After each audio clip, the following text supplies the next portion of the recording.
Kita ke informasi kasus penyanderaan WNI oleh kelompok bersenjata di Filipina Selatan. 2 sandera WNI lolos dari kelompok Abu Sayyaf, namun ada 8 WNI lainnya yang masih menanti upaya negosiasi pemerintah. Pemerintah menyebut terus berupaya melakukan pembebasan dan tetap memprioritaskan keselamatan sandera.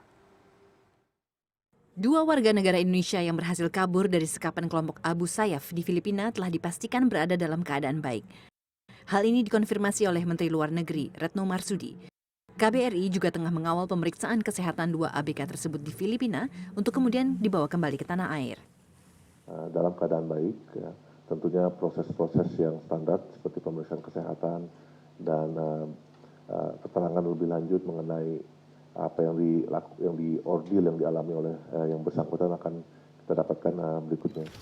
Kementerian Luar Negeri menyebut pihaknya terus memberi tekanan pada pemerintah Filipina agar segera membebaskan warga negara Indonesia yang disandra kelompok Abu Sayyaf. Saat ini antar kelompok kecil dalam kelompok Abu Sayyaf dikabarkan sedang bersih tegang. Kondisi ini tidak menguntungkan proses pembebasan sandera yang telah dilakukan Satgas yang dipimpin oleh Kementerian Koordinator Bidang Politik, Hukum, dan Keamanan. Wakil Presiden Yusuf Kala mengingatkan kembali pemerintah Filipina terkait sejumlah warga negara Indonesia yang masih disandra oleh kelompok militan Filipina. Bahwa yang lainnya juga bisa dibebaskan baik dengan cara ya mungkin operasi militer Filipina di sana ataupun dengan cara yang tentu yang kita harapkan dari pemerintah Filipina. Selain pemerintah, pihak perusahaan pun terus melakukan komunikasi yang intensif dengan kelompok penyandera sebagai upaya negosiasi. Kini tersisa 8 warga negara Indonesia yang masih disandra kelompok militan Abu Sayyaf dari 4 kali penyanderaan. Tekanan militer dan psikologis telah dilakukan pemerintah Filipina dan diharapkan dapat segera membawa kabar baik terhadap pembebasan sandera di Filipina. Meski pemerintah masih terus mengupayakan pembebasan sandera, namun sampai kapan upaya ini akan terus berlangsung, mengingat kekhawatiran keluarga yang terus berlarut-larut. Eisa Nestinosa, CNN Indonesia.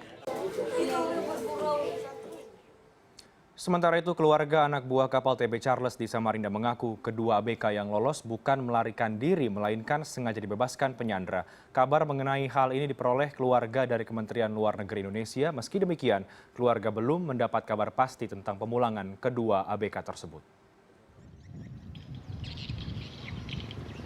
Keluarga ABK TB Charles yang berada di posko korban sandera di kawasan Sungai Lai, Samarinda ini terus berharap 5 ABK yang masih disandera kelompok Abu Sayyaf segera dibebaskan.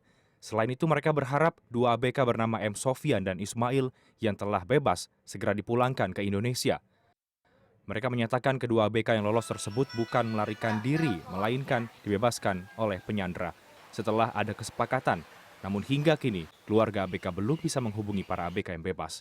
Kabar mengenai ABK yang dibebaskan diperoleh dari Kementerian Luar Negeri dan perusahaan. Kalau untuk alasannya apa sih, saya kurang tahu juga. Cuma disampaikan kemarin sama dari pihak Kemlu, mereka mah udah semacam kesepakatan lah dari pihak penyandera untuk membebaskan 2 orang. Ada informasi bahwa mereka akan dibebaskan, akan dipulangkan? Belum ada informasi seperti itu. Masih berada bersama kelompok penyandera. Belum ada dibebaskan, Bu? Belum, semoga lah secepatnya, harapan kami secepatnya lah mereka juga dibebaskan. Kalau upaya pemerintah detailnya sih mungkin pihak perusahaan kali ya yang bisa memberitahukan, kalau kami detailnya sih dari informasi. Saat ini ada 5 ABK TB Charles yang masih disandera kelompok Abu Sayyaf di Filipina. Mereka adalah Ferry Arifin, M. Mahbrur Dahri, Edi Suryono, M. Nasir, dan Robin Peter. David Andriawan, Samarinda.